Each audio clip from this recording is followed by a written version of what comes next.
자, 여러분, 여기는 충청남도 홍성입니다. 홍성에 잠깐 내려와 있고요. 자, 오늘은 강습 대형에 대한 얘기를 해볼게요. 크게 중요한 게 아닐 수도 있는데, 이게 강사 머릿속에 이런 경우에는 이런 대형, 이런 경우에는 이런 대형, 이게 딱 정리가 돼 있지 않으면 강습 때 시간이 지연되거나 강습 흐름에 방해가 되거나 하기 때문에, 아, 눈부셔.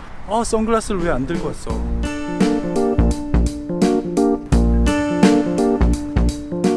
일단 크게 강습 대형은 두 가지가 있죠.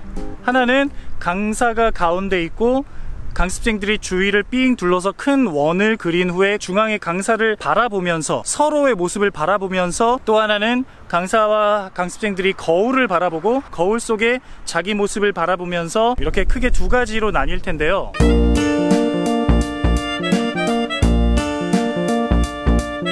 이 서클을 만드는 경우에는 모든 강습생들이 강사를 바라보게 되고, 그래서 굉장히 집중력이 좋죠. 그리고 서로가 서로의 모습을 다 볼 수 있기 때문에 뭔가 서로 동질감도 형성되고 서로 친근한 그런 느낌도 들고, 그 대신에 어떤 경우에는 강사를 뒤에서 바라보고 어떤 경우에는 강사를 앞에서 바라보게 되기 때문에 솔로 무브라든가 특히 이 왼쪽 오른쪽에 구분이 필요한 동작들은 이 서클 형태에서 연습하기엔 좀 쉽지 않아요. 반면에 이 거울 앞에서 라인업을 하는 경우는 사람들이 전부 서로의 등을 바라보고 혹은 거울 속의 내 모습을 보면서 연습을 하게 되기 때문에 동질감이나 친밀감보다는 약간 조금 더 전문적인 느낌이 들 수 있어요. 뭔가 그 춤을 배우는구나 싶은 약간 그 프로페셔널한 느낌을 좀 더 받을 수가 있고, 그게 레벨에 따라서는 약간의 압박감, 약간의 지루함으로 느껴질 수도 있어요. 솔로 재즈 동작이라든가 특히 왼쪽 오른쪽에 구분이 필요한 동작들은 틀림없이 거울 앞에서 연습을 할 수밖에 없어요. 이것도 두 가지가 있죠. 리더 팔로워 구분이 필요 없는, 리더 팔로워를 나눠야 되는 그런 경우가 있을 거예요. 자, 그럼 순간적으로 판단해서 리더 팔로워 상관없이 4줄 5줄 정도를 만들어 볼게요. 혹은 자, 리더는 제 뒤로 와주시고요, 팔로는 저기 아무개쌤 뒤로 가주세요. 이런 식으로.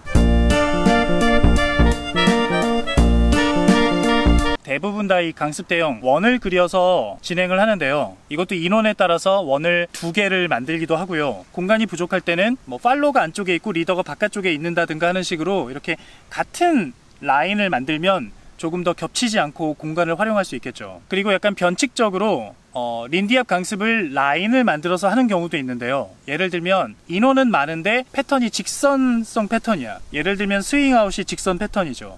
그래서 스윙아웃 연습할 때는 라인업을 시켜서 커플별로 라인업을 시켜서 이제 진행을 하는 경우도 있어요. 그럴 때는 파트너 체인지를 신경을 써야 되죠. 이게 지그재그 형태로 맨 마지막에 있는 사람은 이 대각선 끝으로 빨리 뛰어갈 수 있도록.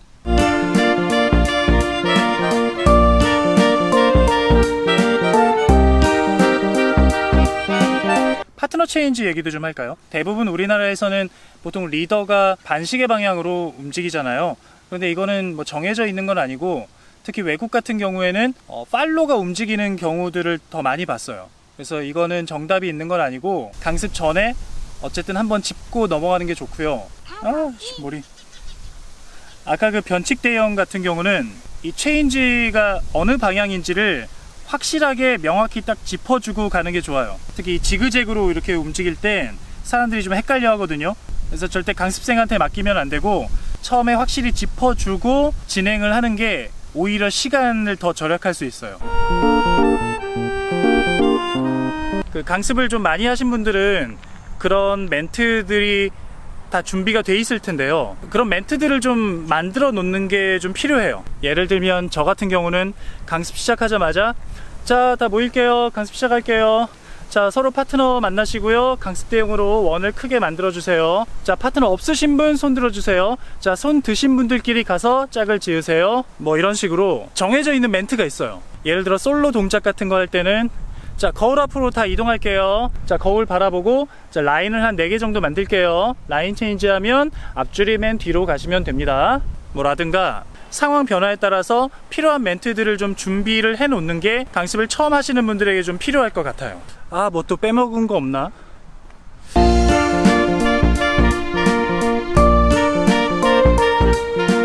보거인가? 보거? 자, 아무튼 오늘 여기까지 할게요.